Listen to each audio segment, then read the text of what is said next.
Okay, it looks like Waller's coming back for this game, huh? For the Raiders. That would be going to be fun, man. Right?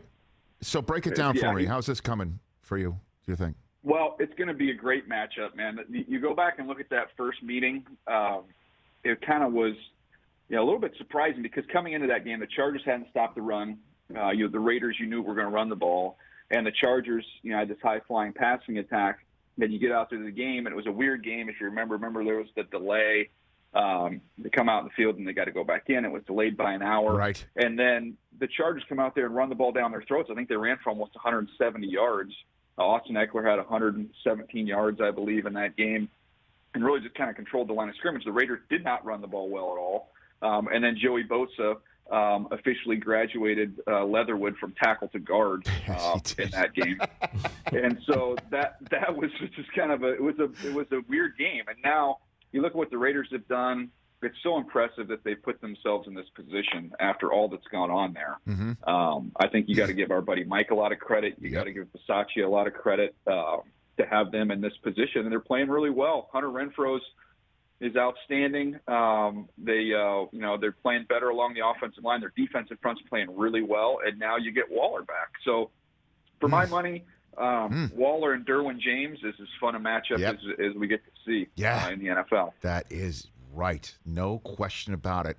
What's your evaluation of Herbert here? I mean, I had Brandon Staley on yesterday and tried to ask him about, what he's seen and how he's dealt with his second year.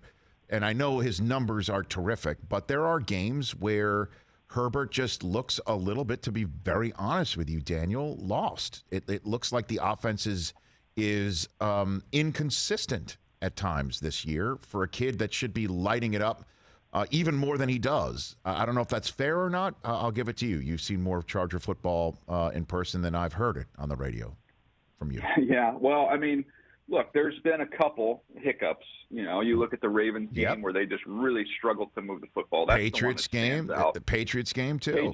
The Patriots have, kind of befuddled the Chargers for 2 years. In that game, I want to say that they moved the ball pretty well. The Texans game is one that I think everybody's just having a tough time figuring that out. Even though you look at all the guys you're missing, the Texans are missing a bunch of guys as well. You just can't lose that football game. And in that one, they moved it up and down the field. They just could not, finish some early drives and settled for field goals. So, I don't think he's had.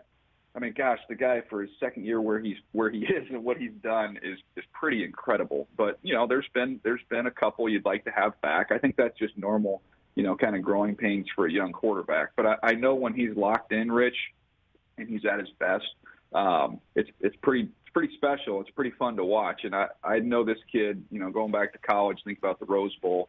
He's been pretty good in those big spots, and this will be the biggest one of his career coming up on Sunday night. Well, I'll tell you what, man. If the Chargers win it, there is a terrific possibility of Herbert at Burrow for a playoff game. I mean, you might get Herbert Mahomes number 3, which the first 2 games have been unbelievable. That's true too. There's nothing wrong with that. I know it's funny when you kind of look at these matchups. And you look at it in first blush, and I think if it ended today, I think they would go to Kansas City. And you go, oh man, the Chiefs, that's a tough one. I don't know. How good do you feel about that? Then you go, what's the alternative? Well, Cincinnati. Well, who's hotter than them right now? There's no easy one. Once you get into this point of the year, so you got to go through all those teams. I think the one team, ironically, that the Chargers would match up the worst against is the Patriots. So I think from their standpoint, the Bills, taking a hold of that division was good news, because if you do get into the tournament, you wouldn't see the Patriots until a little later on. Well, Brockman, TJ, you guys just heard the difference between DJ and Mayock in terms of me having an on-air conversation with these guys in terms of evaluating. Because clearly I was off the mark in my question about Herbert, clearly. Mayock would have torn me to pieces. Probably. Daniel, you that was a very gentle, very, very gentle velvet way of saying I was wrong. That some of the inconsistency is part of an NFL season, and then you moved on. I appreciate it. It's a long year.